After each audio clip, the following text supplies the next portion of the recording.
जय श्री राधे, जय श्री श्याम। आइए आज हमारे YouTube चैनल में हम समझेंगे पितृ कृपा के बारे में, पितृ श्राद्ध के बारे में, किस तरह से हम श्राद्ध मनाते हैं।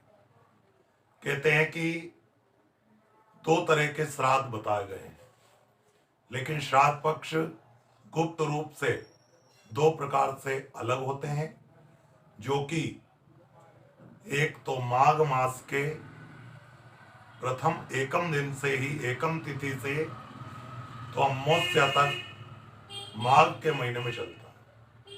दूसरा आषाढ़ की कृष्ण पक्ष की एकम तिथि से अमावस्या तक होता है। तीसरा चैत्र में एकम तिथि से अमावस्या तक श्राद्ध होता है, और अश्विनी मास में भी एकम तिथि से अमावस्या तक श्राद्ध मनाया जाता है। उसके बाद 4 नवरात्रि होती है, जो कि गुप्त नवरात्रि और पूर्ण रूप से नवरात्रि। इसी तरह गुप्त श्राद्ध भी बताए गए। आज हम अगर गुप्त श्राद्ध मनाएंगे तो हमारे पितृ प्रसन्न होंगे।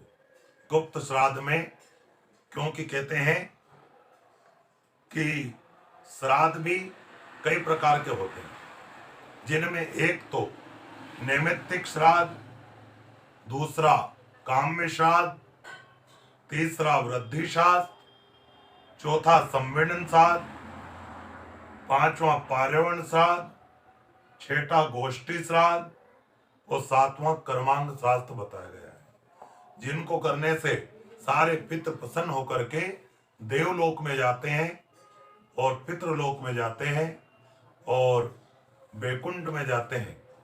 लेकिन आज हम पितरों को मनाने के पहले हमें जैसे ब्राह्मणों को भोजन, गौओं को भोजन, गायों को भोजन आदि करने के द्वारा हमारे सारे पितृ प्रसन्न होते हैं और प्रेत से पितृ बन करके और देवलोक पदार्पण करते हैं।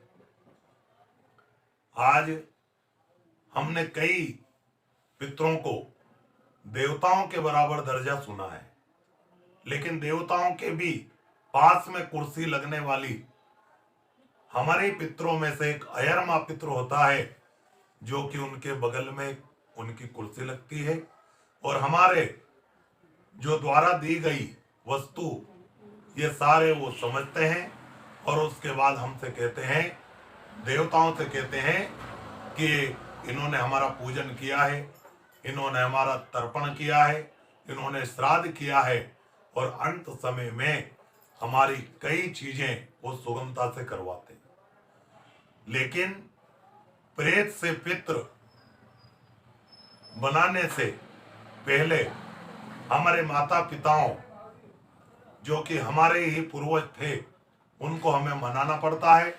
उनके लिए हमें गीता, श्राद्ध के लिए पिंडदान, तर्पण, गीता भागवत और आदि कई चीजें उनको बतानी पड़ती है, और भगवान की कृपा से हमारे सारे पितृ उनसे पूर्ण होते हैं।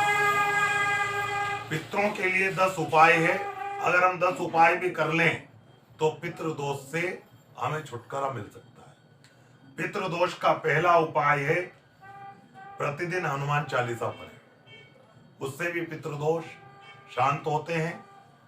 दूसरा, प्रतिदिन श्राद्ध पक्ष में अच्छे से धूप दीप उनके लिए करें, गुड़ घी की धूप करें। उसके बाद गरीब, अपंग, विधवा महिलाओं को दान दें, और गीता का 7वां अध्याय मार्कंडेय पुराण के अंतर्गत आता है, 7वां अध्याय गीता का पढ़ें, और 13-14 अमावस्या पूर्णिमा के दिन गुड़ और घी की धूप देने से हमारे सारे पितृ देवता प्रसन्न होते हैं। तिल के और गुड़ के घी दान करने से भी पितृ प्रसन्न होते हैं। आज हम सब उनकी मोक्ष के लिए एक 7वां अध्याय गीता का जरूर करें। रोज गीता के 7वें अध्याय का पाठ करने से हमारे सारे पितृ मोक्ष की ओर जाते हैं और देवलोक में पदार्पण करते हैं। जय श्री राधे, जय श्री राम।